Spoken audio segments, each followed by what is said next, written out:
Guyana has an electricity system that is not the most modern, and according to Dr. Devon Gardner, Program Manager, CARICOM Energy Program, that was putting it mildly. Dr. Gardner's comments came while addressing Turkine Tain Talks 18, captioned Energy from Guyana, Renewable Energy, Oil, Gas, and Guyana's Green Future. We have a system that includes generation that is largely dependent under the current state on imported fossil sources, mostly oil-based sources, heavy fuel oil especially. He then pointed to the configuration used for delivering energy from the generation points to demand centers that lacks optimization. And that is something that results in a system that is not sufficiently reliable and secure. We have end-use scenarios that are not efficient and in many instances not suitably configured.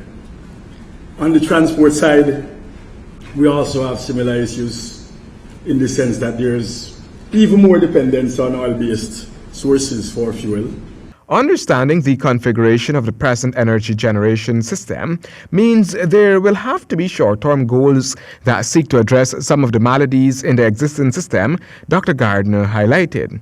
Even as we try to build the optimizations that are necessary for the kind of flexible, adaptable, diversified systems that would make us have lower energy costs, or maybe energy costs that are not necessarily lower, but more, if you want to call it, resilient to external price shocks from the commodities markets.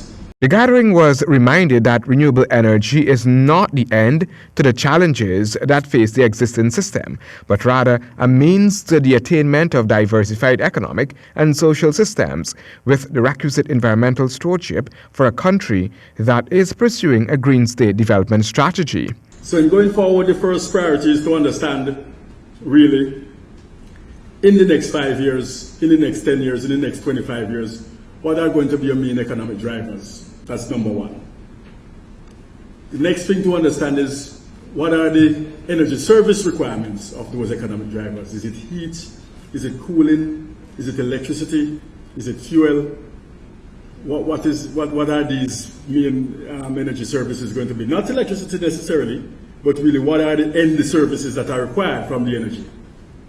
And understanding that, we then have to figure out exactly how it is that we plan the arrangements for integrating the most cost-effective source. Handel Duncan, HGP Nightly News.